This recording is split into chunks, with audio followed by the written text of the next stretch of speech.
we're going to go to the difference between probable cause and beyond a reasonable doubt. So the officer is going to administer some field sobriety tests. These tests have been researched and validated by the National Highway Traffic Safety Administration. They are standard across the United States. So, whether you're in New York or Los Angeles or Seattle or Junction City, Oregon, the standard tests are generally 3 different tests. Now, different officers may use more, but generally we're looking at 3 tests. The most common one you probably hear about is the horizontal gaze nystagmus, where they're looking at the eye. So the officer is going to issue that test. The other one is the walk and turn, where you see them touching heel to toe. And the other one is the one-leg stand, where they're raising a leg 6 inches off the ground. Not going to go into detail about what each of those tests are at this point, because we want to get to that probable cause, the difference between probable cause and beyond a reasonable doubt. So the officer gives these field sobriety tests to the individual, and they get 4 clues in the eye nystagmus test indicating that potentially they're at a 0.10 or higher, or at least they're intoxicated to the point where they shouldn't be driving and operating a motor vehicle. Okay, that's just one test. So we go into the next 2 tests and say they get multiple clues on a walk and turn and multiple clues on the one-leg stand.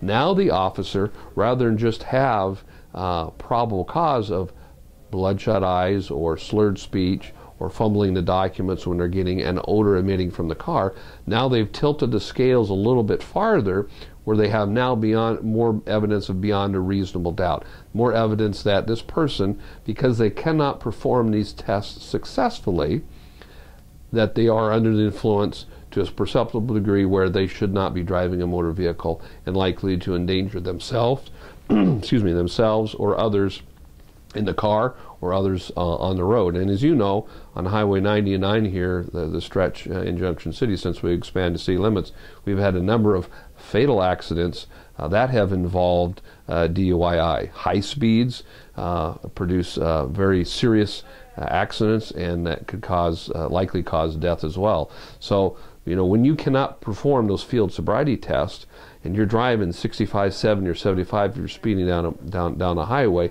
and you cannot manage the vehicle like you would if you're sober, the likelihood of you being able to avoid an accident if somebody pulls out in front of you, or pass, or successfully navigate that car like you would sober, increases the likelihood that you're going to be involved in a serious accident. And of course, it's a crime in Oregon. So at that point, the officer makes his decision, or her decision, to arrest that individual based upon the initial observations at the car, based upon the additional evidence that we're getting tilting the scales that more likely than not this person is over a 0.08. There can be somebody convicted of driving under the influence. A lot of people think it has to be 0.08. But I know officers have been successful. I have been successful in years past. Don't do it anymore. I'm not out in the field. But somebody could actually be convicted of driving under the influence of intoxicants that's lower than 0.08, because you have all the driving, you have all the observations at the vehicle, you have the tests that they have failed to take, and they come in and maybe they blow a 0.06 or 0.07. The limit of 0.08 has to do with their driver's license suspension, but it can generally be looked as a threshold that where they should be at to be convicted of DUI, but doesn't necessarily have to be that way. So the officer now, initial observations, probable cause, has evidence of 3 tests that the person is not able to perform successfully, and has multiple clues. So now you're getting towards beyond a reasonable doubt. So then you come into, they get arrested, and they come into a jail or into our processing facility there in Junction City, and they go through the intoxilizer process. I'm not going to go into details of what happens there. We could save that for another time, because we want to get to that probable cause. So they read them their implied consent rights regarding blow-into intoxilizer machine. The person then takes the test, and they successfully get a sample, and it says 0.13. So now you have initial observations, not able to pass the physical sobriety test, and now you have the evidence on an intoxilizer machine of 0.13. now you see where we've tilted the scales of justice to where we don't just have 51%, but we're down here to 80, 90%, higher percentage that they more likely than not committed the crime, but beyond any reasonable doubt in a judge or jury's mind that they in fact have committed that crime of DUI. So that's what we're after. That's what it takes to get to that point, is initial observations, field sobriety tests. The intoxilizer machine gives us three kind of separate areas that we're looking for to establish a quality arrest for DUI that has all the elements that we could get a successful conviction off in the courtroom. Just to digress just a little bit, somebody would ask oftentimes, well, what is an officer going to do if they go up to the car and they just smell the alcohol, they listen to the slurred speech, they see the bloodshot eyes, they fumbling of the documents or getting the registration or whatever in the glove box, maybe there's an open container, and a person refuses to do any field sobriety test, which is that's their right to do. Well, at that point in time, the officer, based upon, was it somebody calling a DUI? Do we have a witness that observed driving? Did they, like I mentioned earlier, did the officer take the time to observe the driving to get additional evidence that they're weaving over the roadway or they're not able to maintain a lane of travel? They came to a jerky stop. So they're looking at all these factors, and they have to make a decision out there at that time, at that moment, based upon that limited information, that they have probable cause more likely than not. So let's go and put ourselves in the shoes of an officer. There's been DUI accidents where people have died in our community, where they've died in our county from DUI accidents. And so they have probable cause. Do we know 100%? Do we know beyond a reasonable doubt if they're at that 0.13 like the last one that I gave the example of? No, we don't know. They may be less than that. They may be a 0.04, a 0.05, or 0.08. We don't know.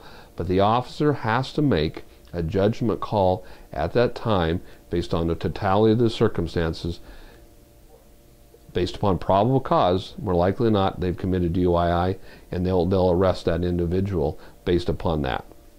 And they get charged with that. Now the officer and the prosecutor then are going to have much more challenge in court to get a conviction, of course, because the person refused to take the test, the person refused to take the intoxilizer test. But there's consequences with their driving privileges. That's why there's an incentive, a lesser suspension involved if they take the intoxilizer test. So yes, you could be arrested by just probable cause if you refuse to do it, and that's where you have a responsibility. In my career, and I've been out there on stops with other officers, where you stop somebody and you smell a little alcohol, but they come out, you give them the field sobriety test, and they pass them. No clues on the horizontal gait nystagmus test, no clues on the walk and turn, no clues on the one leg stand. They're able to function properly. Well, that tells us that based upon, again, the NHTSA standards, National Highway Traffic Safety Administration standards, that their psychomotor skills, they're able to then drive a motor vehicle safely, even if they've had maybe one beer, or if they're at a 0.01, because they are able to successfully pass those tests. Those tests, again, are validated and researched to say that if a person could pass those tests, they can drive and operate a motor vehicle safely, because they've tested people that have passed those and then give them an intoxilizer test at levels of 0.01, 0.02, 0.08. We just give credit to Officer Patterson, who coordinated a wet lab recently with the Oregon State Police here in Junction City, and where the officers got hands-on training to where the people were at different levels of intoxication, and they gave them the field sobriety test, because we want to arrest somebody, again, that is over the limit at 0.08, or even if they're under the limit and they are falling down, they can't handle it.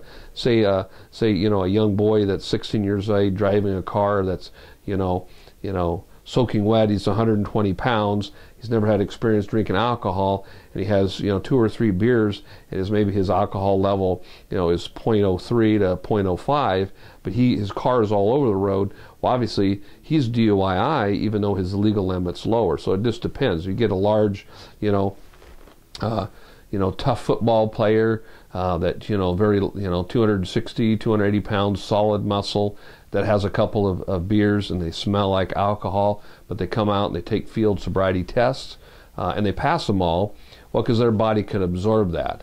And so I hope that helps today with explaining kind of the process that we here at Junction City Police Department go through in determining whether or not, one, we should arrest somebody on probable cause for DUI, and the level that we go through to establish more elements of the crime, more evidence to get to beyond a reasonable doubt, so we're making good quality arrests out in our community.